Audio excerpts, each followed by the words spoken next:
تخيل تبقى البطل وفي يوم وليلة حزبك كله يقرر يتخلص منك. مش كل الأبطال نهايتهم مجد، بعضهم بيطرد من فريقه وهو في القمة. أنمي جديد وكله إثارة وتشويق، حاجة كده بتفكرنا بسولو ليفلينج. ده الأنمي اللي هنتكلم عليه النهاردة، وده البطل اللي هنعرف قصته وإزاي اتطرد من الفريق بتاعه. الأول بقى حضر مشروبك اللذيذ أو طبق الفشار بتاعك الجميل وانزل اعمل سبسكرايب عشان كل حاجة جديدة توصلك، ويلا بينا على القصة. بالله البطل بتاعنا واقف في وسط مغارة وعمال يقتل اشباح عامله زي الارانب بالظبط، واول ما ابتدى يظهر اشباح كده لونهم اخضر بدا انه يعزز السيف بتاعه علشان يقضي عليهم في لمح البصر. ما هو كمان بيعزز قدرته على المسايفه، وده بيسمى يا صديقي سحر الدعم. ينفع يستخدمه على المعدات بتاعته او على حد من زمايله.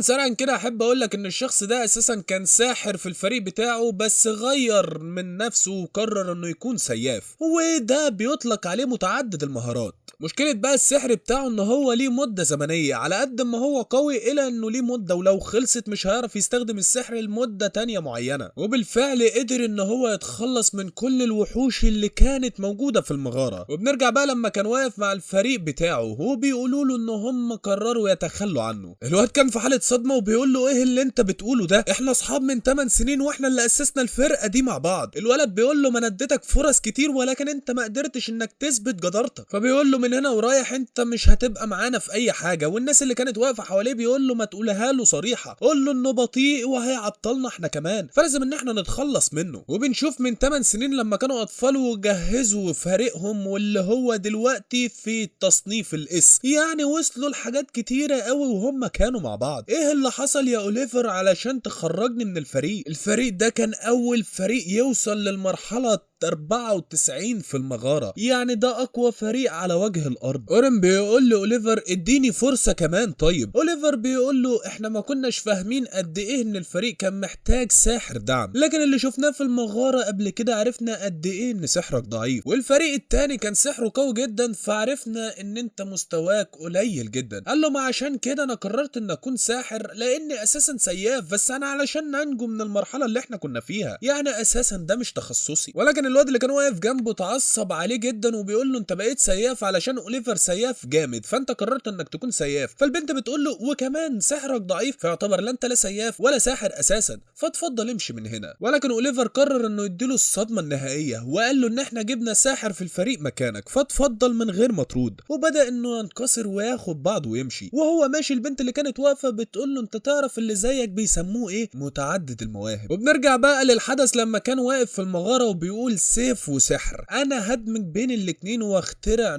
اسلوب جديد للقتال علشان خاطر ما يبقاش في حد اسمه متعدد المواهب بعد كده، لا ده يكون اسلوب معتمد كمان والكل يعمل بيه. وراح يبصم على البلوره علشان بعد كده يقف في نفس المكان اللي كان فيه، او بعد كده يروح للمرحله اللي بعدها. وهو واقف هناك جم شويه شباب كده كانوا بيجروا وواقفين بيتكلموا مع بعض، وان في شخصيات من الاورك كانت هتموتهم. اورين ما كانش حاطط في دماغه وكان بيفكر انه يمشي من غير حتى ما يسالهم فيه ايه، لكن لما عرف ان هم سابوا بنت تموت من وراهم وما خدوهاش معاهم، دي كانت بالنسبه له شيء مستحيل انه يسكت عنه. وبدا يسالهم وبيقول له انت شخص زباله علشان خاطر تسيب حد من اتباعك انه يموت وما تفكرش حتى انك تساعده. فالواد اتعصب جدا وجري علشان يضربه، قام جاي اورون وقعه على الارض واتعصب على كل اللي واقفين وقال لهم فين البنت اللي انتوا سبتوها تموت. وبنروح بقى بنشوف البنت وهي متحاصره من مجموعه اورك وكانت خلاص هتنهار لان هي مش عارفه هتعمل ايه، وبدات تعمل سحر زي حاجز ليها ولكنها مش قادره تصمت قدامهم، لحد ما في زي قطع بالرياح كده وظهر البطل بتاعنا وانقذها منهم، ووقف قدامهم وقرر ان هو اللي يحاربهم لوحده، وبدا يعزز قدراته ويقتل واحد تلو الاخر. بطل بصحيح زي ما بيقولوا عليه. وهو بيحاربهم فهم ليه الناس جريت وما قدرتش ان هي تقف قدامهم، ولكن بمستواه يقدر ان هو يخلص عليهم كلهم لوحده، وفعلا قدر انه يعمل كده وانقذ الفتاه. ولما بيسالها انت كويسه قالت له انا الحمد لله اني عايشه، ووقعت على الارض من شده الصدمه، وخرجها من الدماس اللي هم كانوا فيه، وقرر انه ياخد بعضه ويمشي. لكن البنت قالت له استنى انا اسمي صوفيا ونفسي اعتذر لك او اقدم لك شكر يعني بالطريقه اللي تليق بيك. ولكن هو واقف ونسي ان هو يعرف اسمه، وبدا ان هو يقول لها وانا اسمي اورين. وقررت ان هي علشان تعتذر ليه او اللي هي يعني تقدم شكرها ليه، قررت ان هي تعزمه على العشاء. ولما شاف الشعار الحجار اللي على ايديها افتكر حاجة كده وقرر ان هو يوافق على كرمها يعني. ولما راح معاها ووصل للمكان اللي هيتعشوا فيه لقى نفس العلامة اللي على كتفها هي بتاعت المحل، ودي الارانب الفضية. دي عشيرة معروفة جدا وليها صيت مسمع، وهو عرف ان البنت دي واحدة منهم. ولكن لما دخل المطعم بقى كانت هنا في مفاجأة مش متوقعة خالص. البنت لقت اختها قاعدة جوه كده، باظت الخروج يا معلم. والبنت بتقول لاختها مش انت لسه صغيرة على الكلام ده وان يكون معاكي حبيب؟ مين اللي انت ماشية معاه ده؟ ولكن اذ فجأة الاتنين يطلعوا يعرفوا بعض، ودي اسمها سلمى كوليديل وده اسمه اورن، والاتنين يعرفوا بعض معرفة شخصية كمان. الساحرة دي يا صديقي صيتها مسمع في كل انحاء العالم، معروفة ابا عن جد. والراجل ده قوي جدا والمفروض انه في فريق الابطال، يعني المفروض انه حد مشهور، ولكن محدش يسمع عنه ولا يعرف عنه اي حاجة. هو عرف ان هما من نفس العشيرة الا انه ما كانش يعرف ان هي تبقى اختها. وعلى الرغم ان علاقتهم كويسة الا ان البنت واقفة مش طايقاه اساسا، وبيسأل نفسه هي ليه مش طايقاني، وبيعرف ان هي متضايقة انه بيواعد اختها. ولكن بيقول لها وانا الصراحة فعلا جاي اتعشى معاها، ولكن نيتي صافية تماما، انا مفيش بيني وبينها اي حاجة. فالبنت زعقت لاختها وبتقول لها احترم الراجل شوية، ده انقذ حياتي. ومن هنا اختها ادركت انها كانت في الدماس لوحدها، وبتقول لها هو انت رحت المغارة الكبيرة؟ قالت لها اه. فشكرت الولد جدا على انه انقذ حياة اختها. وبنعرف ان هما من فترة ما كانوا بيساندوا بعض في الدماس ال94 لو تفتكروا. وبتقول لاختها هو انت ما تعرفوش؟ ده واحد من فرقة الابطال. واختها اتصدمت جدا، ولكنه بيقول لها انا خلاص مشيت من عندهم. فهي حزنت جدا اختها وبتقول له ازاي يتخلوا عنك؟ قال لها اللي حصل بقى. قالت له طب انا ليا عندك شغل، ليك عندي شغل. بص هو انت هتيجي تشتغل معانا، يعني هتيجي تعلم فرقة، وباين من الموضوع يعني ان انت هتمسك طلبة وتدرس لهم. الموضوع بسيط بس احنا محتاجينك جدا. ولما عرضت عليه العرض ده فهم وادرك ان الفريق بتاعها بيمر باوقات صعبة ومحتاجين واحد ينقذهم. ده اللي خطر في ذهنه على طول. والواد قاعد حلل كل الكلام اللي هي قالته في لحظه الا لحظه كده، وبقلشها في الكلام وقال لها انا فهمت انت عايزه ايه. على العموم يا ستي انا شكلي هوافق لان ما عنديش اي حاجه اعملها اليومين دول، اهو بالمره كمان اتدرب انا كمان. بص بتقول له الموضوع باختصار كده ان الناس الجديده دول او اللي هم المتدربين لو دخلوا الدماس لوحدهم مش معاهم شخص فاهم ممكن يموتوا، لكن لو معاهم شخص مخضرم كده وفاهمان شويه في الدنيا هيعرفوا ان هم ينجوا منها ويخرجوا بسلام. وبدات تمسك ايده وبتقول له انا بحترمك جدا. هو الراجل فهم انها بتحترمه لما كان ساحر معاها، وبيقول لها انا مقدر جدا اللي انت بتقوليه، ولكن انا بقيت سياف ما بقيتش ساحر تاني. وطبعا البنت اتصدمت جدا، ولكن بتقول في بالها اكيد لو الدنيا زنقت قوي هيرجع لشغله الاساسي واللي هو السحر. وكان بيحاول ان هو يرفض كده او يذبذب الموضوع في دماغه ويشوف اذا كان هيوافق ولا لا. البنت الصغيره بتقول له انا كمان رايحه ومحتاجه انك تكون موجود. فهو قال خلاص بما ان صوفيا هناك فانا رايح، مفيش مشكله، لا تقلقوا يا فتيات انني هنا معكم. هنا ولا هنا؟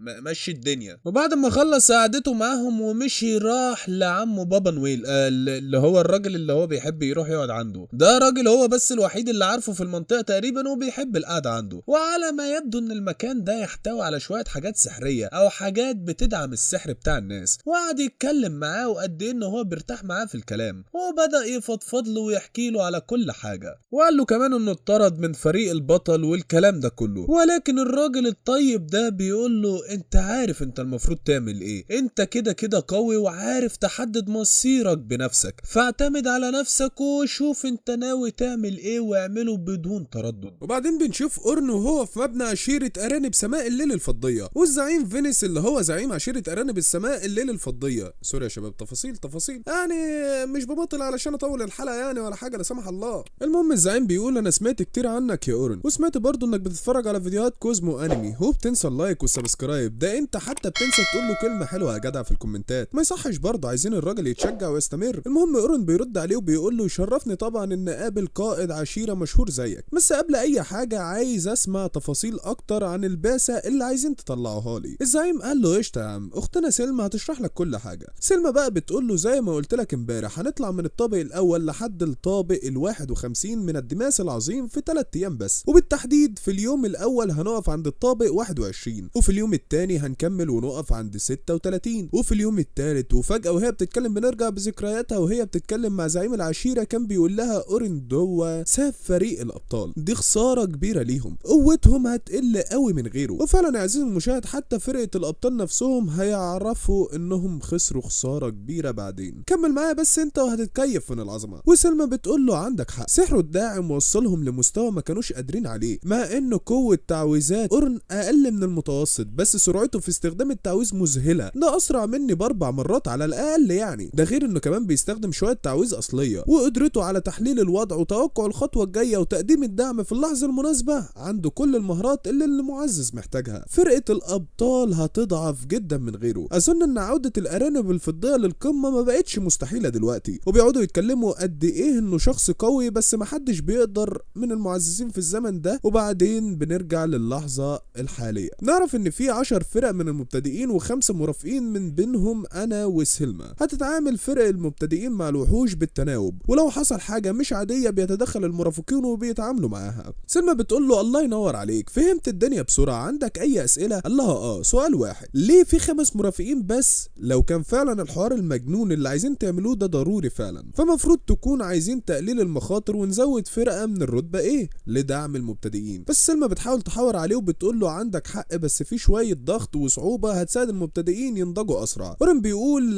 في نفسه كده مش ده السبب الحقيقي، بس في الغالب مش هيعوزوا يقولوا الغريب زي يعني على السبب. ما علينا، بيقول لهم هساعدكم ماشي، وبيتفقوا على السعر وبيبقى عالي جدا، وبيتفقوا ان هم هيتقابلوا بكره. وتاني يوم اورين بيروح عند الدماس وبيقف بعيد عن المبتدئين، وسلمى بتيجي بتقول له ايه يا عم المتوحد واقف بعيد ليه؟ بيقول لها علشان انا دخيل فحسيت ان هقلق وهوتر المبتدئين. قالت له عندك حق، باين عليهم التوتر، بحيث كده بقى عايزاك تساعدني نخفف توترهم. ويا ريت اورين ما كان وافق، صدقني يا عزيزي المشاهد. المهم راحوا قابلوا بقيه المرافقين وبعرفهم على اورين، وبتقول لهم اوعدكم انه قوي جدا. فبيقولوا لها انت ضمناها يعني، طالما كده خلاص احنا واثقين فيكم. قالت لهم امال ده قوي جدا جدا يعني. اورين قال لها ابوس ايدك ما ترفعيش سقف توقعات الناس مني، انت كده بتدبسيني. بعدين بيقول اسماء بعض ومش مهم نعرف اساميهم الصراحه، ما لهمش لازمه اساسا، بس نعرف المهن بتاعتهم. 2 مدافعين وشايفين، واورين مهاجم وسلمى معززه. وهنا اورين بتستغرب وبيقول ده فريق متوازن جدا، هم كانوا ناويين يعملوا ايه لو ما كنتش جيت كمهاجم؟ هل كانوا هيخلوا حد تاني يجي كمهاجم وانا اخدت مكانه؟ في حاجه غريبه في الحوار ده. وبعدين بنرجع بالزمن وبنشوف الزعيم وسلمى، والزعيم بيقول لها عارف شعورك بعد خساره عضو قوي، بس مش اورين معزز زيك، وعلشان ضروره توازن الفرق ما اقدرش احطه في المجموعه الاولى. وبعدين سلمى بتقول له لنفسها ما تقدمناش خطوه واحده من السنه اللي فاتت، علشان كده لجأت لاورين، بس هو تطوع علشان يكون مقاتل سياف مش معزز، ولو قدر يعمل دور المهاجم بس. بيروح علشان يرحبوا من المبتدئين وبتصبح عليهم وبتقول لهم لو انتم خايفين فما تخافوش، معانا الراجل الطيب ده، وهو كان عضو من فريق البطل اللي وصلوا للطابق 94 اللي محدش وصل لها غيرهم، وبتدبسوا احلى تدبيسه